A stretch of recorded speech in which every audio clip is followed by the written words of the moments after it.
अस्सलामुअलैकुम BBC 11 headlines news के साथ मैं हूं मोहम्मद उमर मलिक। सबसे पहले नज़र डालेंगे दिन भर की अहम हेडलाइंस पर। सदर ममलकत डॉक्टर आरिफ अलवी ने कहा है कि 9 मई के वाक़यात में मुलव्विस अफराद को कानून के कटहरे में लाना चाहिए और इन वाक़यात की आज़ादाना तहकीकात होनी चाहिए। इमरान खान पर तशद्दुद वाक़यात की मज़म्मत करना चाहिए। निजी TV प्रोग्राम में गुफ्तगू करते हुए सदर आरिफ अलवी का कहना था कि 9 मई में मुलव्विस अफराद के खिलाफ कार्रवाई में इंसानी हकूक़ का ख्याल रखना और मारपीट से गुरेज करना चाहिए, जबकि किसी भी एहतजाज को कानून के दायरे में करना ज़रूरी है।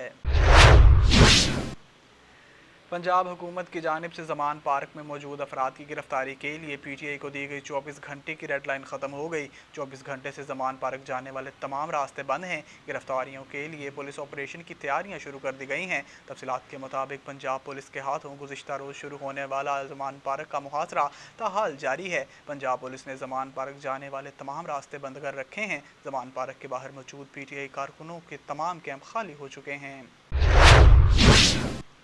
पाकिस्तान मुस्लिम लीग नून के चीफ ऑर्गेनाइज़र और नायब सदर मरीम नवाज़ ने कहा है कि नौजवानों को किसी शरपसंद फितना परवर की ख्वाहिशात का ईंधन बनने नहीं देंगे। मरीम नवाज़ ने अपने हालिया बयान में कहा कि 90 अरब की चोरी करने वाले शख्स ने अपनी करतूतों को छुपाने के लिए कारकुनों को तखरीब कार फोर्स के तौर पर तैयार किया।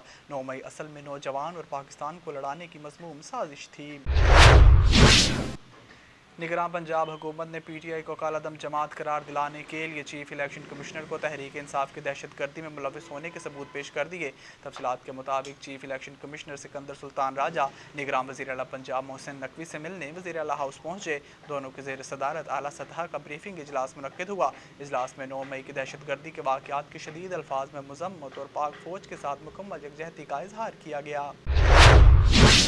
PTI के मज़ीद 2 रहनुमाओं ने पार्टी से अलहदगी इख्तियार करने का फैसला कर लिया। साबिक मुशीर वज़ीर आज़म बराए मौसमियाती तब्दीली मलिक अमीन असलम ने प्रेस कॉन्फ्रेंस में पार्टी से अलहदगी का ऐलान कर दिया।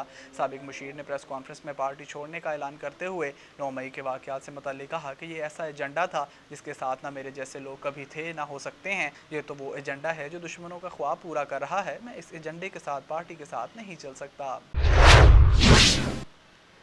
निगरान वज़ीर इत्तलात पंजाब आमिर मीर ने कहा है कि 9 मई को पंजाब पुलिस को मुजाहिरीन पर फायरिंग न करने का हुक्म दिया गया था। इमरान खान के इल्ज़ामात झूठ हैं। निगरान वज़ीर इत्तलात पंजाब आमिर मीर ने अपने ट्वीट में कहा है कि इमरान खान के ताज़ा इल्ज़ामात बेहुदा और सफ़ेद झूठ हैं। पुलिस की फायरिंग से 25 शहरियों के शहीद और सैकड़ों ज़ख्मी होने का इल्ज़ाम सफ़ेद नहीं बल्कि काला झूठ है। पंजाब पुलिस को 9 मई को मुजाहिरीन पर फायरिंग न करने के अहकामात थे। दुनिया की 7 बड़ी मईशतों G7 ममालिक की जानिब से रूस पर मज़ीद पाबंदियाँ आयद किए जाने का इम्कान है। G7 ममालिक का 3 रोज़ा इजलास 19 मई से जापान के शहर हिरोशिमा में शुरू हो रहा है, जिसमें रूस को यूक्रेन के खिलाफ जंग ख़त्म करने पर मजबूर करने के लिए इसके खिलाफ मज़ीद पाबंदियाँ आयद किए जाने का कभी इम्कान है।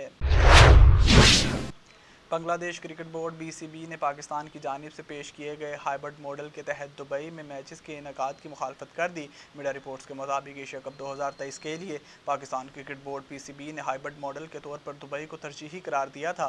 ताहम अब बांग्लादेश क्रिकेट बोर्ड ने मुत्तहिदा अरब अमारात UAE में खेलने से इनकार कर दिया है।